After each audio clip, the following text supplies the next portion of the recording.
Welcome to English Truly Yours. Hello, dear friends.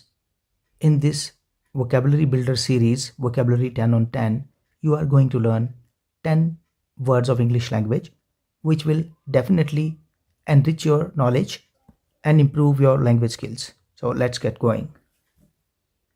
पहला sentence पढ़कर देखते हैं. His car skidded off the road and was about to slide down the gorge. उसकी car road पर slip हो गई और एक गहरी खाई में गिरने लगी. Whereas he was already talking on phone, जबकि वो पहले ही फ़ोन पर बात कर रहा था किस बारे में, अबाउट एन एमरजेंसी सिचुएशन. वो किसी एमरजेंसी के लिए स्पीड पर जा रहा था और बात कर उसको एमरजेंसी को डील करने के लिए स्पीड पर जा रहा था. Living apart the phone call he had to deal with the danger at hand. अब फ़ोन कॉल पे जो एमरजेंसी है वो तो बाद की बात है, लिविंग अपार्ट उसे छोड़कर अभी उसके सामने जो समस्या थी वो क्या थी, he had to deal with the danger at hand. अभी तो जो उसके सामने डेंजर इमीडिएटली सामने नज़र आ रहा है उसे उसके साथ डील करना है. एमरजेंसी तो बाद की बात है. अब he had to deal with the dash danger first. कौन सा डेंजर देखते हैं. यहाँ पर कोई स्पेसिफिक वर्ड आना चाहिए. किसके लिए, the danger at hand. He had to deal with the imminent danger at first. पहले तो उसे इमिनेंट जो बिल्कुल उसके सामने अभी समस्या है, डेंजर है, उससे निपटना होगा. एमरजेंसी के लिए जिसके लिए वो जा रहा है वो तो बात की बात है.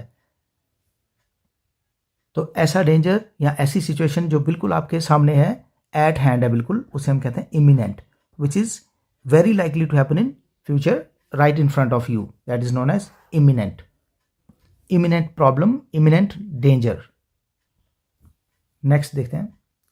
The tsunami waves hit the building hard. Tsunami waves ने बिल्डिंग को बहुत ज़ोर से हिट किया. And the building came down in seconds. और कुछ ही सेकेंड्स में बिल्डिंग गिर गई. The building could not bear it to keep standing intact. Building इसे बियर नहीं कर पाई, सह नहीं पाई कि वो सीधी खड़ी रह सके against the force of the water. Against the force of water, जो पानी की फोर्स है उसके आगे बिल्डिंग टिक नहीं पाई, उसको बियर नहीं कर पाई, सह नहीं पाई. It means it could not dash the thrust of the giant waves. जो जाइंट वेव्स, बड़ी बड़ी वेव्स टकराई, उसे वो बियर नहीं कर पाई. मतलब इसके लिए फिर से एक स्पेसिफिक वर्ड आएगा, bear it to keep standing intact. Intact रहना अगेंस्ट द फोर्स. तो ऐसे के लिए क्या वर्ड होता है हमारे पास, withstand. The building could not withstand the thrust of the joint waves. Tsunami waves आई लेकिन बिल्डिंग उसकी वेव्स को विद स्टैंड नहीं कर पाई और गिर गई. Withstand, to bear against the force. सह पाने में सक्षम होना, सहन कर सकना. नेक्स्ट देखते हैं. On getting selected to civil service she was extremely happy and could not control her emotions. Civil services के लिए उसकी जब सिलेक्शन हुई वो बहुत खुश हुई और अपने इमोशंस को कंट्रोल नहीं कर पाई. एंड डांस विद जॉय, और खुशी से नाचने लगी. She was overjoyed. It means she was overjoyed के लिए कोई और वर्ड. जब आप कहते हैं कि आप अपने इमोशंस को कंट्रोल नहीं कर पाए, बहुत ज़्यादा इमोशंस हो जाए, तो उसे हम कहते हैं she was overwhelmed. Overwhelmed with happiness, the emotion of happiness. She was overwhelmed. Next देखते हैं. Every library has a list of all the books available in the library and that list is known as. हर एक library में एक list होती है books की और उस लिस्ट को कहा जाता है, यहाँ पर कोई वर्ड आना चाहिए, ऐसी कोई list, a list of items in a special order. किसी भी स्पेशल ऑर्डर में जिससे कि चीज़ें ढूंढनी आसान हो, उस लिस्ट ऑफ आइटम्स को हम क्या कहते हैं, अ list of items in a special order is called, क्या कहते हैं उसे. नॉट जस्ट इन लाइब्रेरी, सिर्फ लाइब्रेरी में नहीं, कहीं पे भी हो सकती है ऐसी लिस्ट, और लाइब्रेरी में तो होती है. इन दोनों केसेस के लिए हमारे पास कोई वर्ड है, उसे हम क्या कहते हैं देखते हैं. A list of items in a special order is known as catalog. Catalog. तो हम कहेंगे every library has a list of all the books available in the library and that list is known as catalog. Next देखते हैं. The rope was slack, but when we stretched it at both ends, it became straight and tight.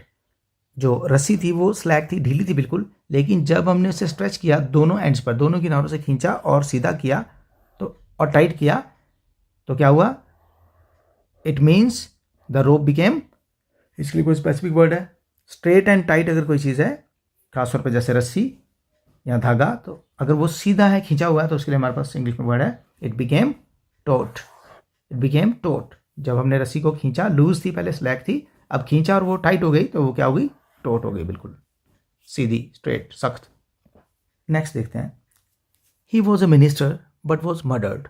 एक minister थे कोई, उनका murder कर दिया गया। Such a murder which is of a political और सच पब्लिक फिगर, ऐसी कोई पब्लिक फिगर या पॉलिटिकल आदमी बड़े लेवल का जिसका मर्डर कर दिया जाए, ऐसे मर्डर को क्या कहते हैं? इसके लिए भी कोई स्पेसिफिक वर्ड है इंग्लिश में? Murder which is of a political और such public figure is called assassination. Assassination, किसी को असैसिनेट करना, असैसिनेशन, किसी पॉलिटिकल या किसी और पब्लिक फिगर को मार देना, मर्डर कर देना, असैसिनेशन। नेक्स्ट देखते हैं, the time for the next train to arrive is scheduled at 11.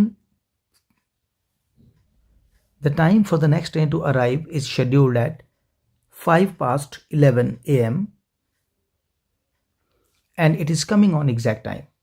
Train के आने का टाइम फिक्स किया गया 11:05 पर, शेड्यूल्ड है टाइम आने का, और it is coming on exact time, और वो बिल्कुल सही टाइम से आ रही है।